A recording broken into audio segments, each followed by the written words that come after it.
Today we've arrived at the heart of our series. St. John Hughes taught that Jesus gives us his very own heart to be our heart and the source of the charity and zeal he counts on us to spread in the world. He calls it our great heart. John Hughes had a realistic view of human nature, and he recognized that our poor hearts are unable to give God the glory and honor he deserves. But as I mentioned once before, he was optimistic. He taught that in his wisdom and kindness, God the Father gave us the spirit and heart of his Son to make up for our deficiencies. He found the scriptural basis for his teaching in the Old Testament prophet Ezekiel. I will sprinkle clean water upon you, and from all your idols I will cleanse you. A new heart I will give you, and a new spirit I will put within you. I will take out of your flesh the heart of stone, and I will put my spirit within you. Take note, he wrote, that this heart was given to you that you might serve and honor God and do his will with a willing spirit and with a generous heart, that is, with a heart and love befitting his infinite greatness. In these lines, he made reference to another Old Testament source, the second book of Maccabees.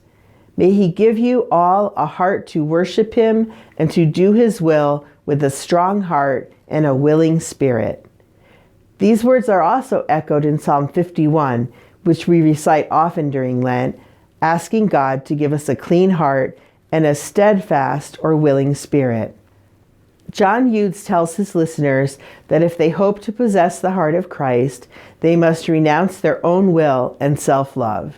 Yes, we've heard that before.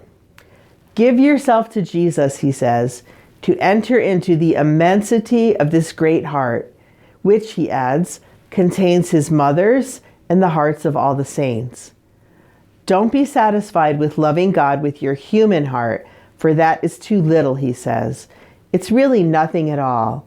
Love him rather with all your heart and willingly.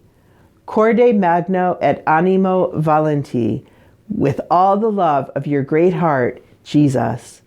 He concludes, whatever you do, do everything in the spirit and dispositions of your great heart, putting aside your own and giving yourself to Jesus to act in the same spirit which animates his own. Sometimes we're like the servant in the gospel who refuses to do what his father asks him, but later changes his mind. But everything doesn't depend on us, because Christ has given us his great heart to act and love in us. We have only to renounce ourselves and call on this great heart, which is his heart, when we feel unable to love as we ought.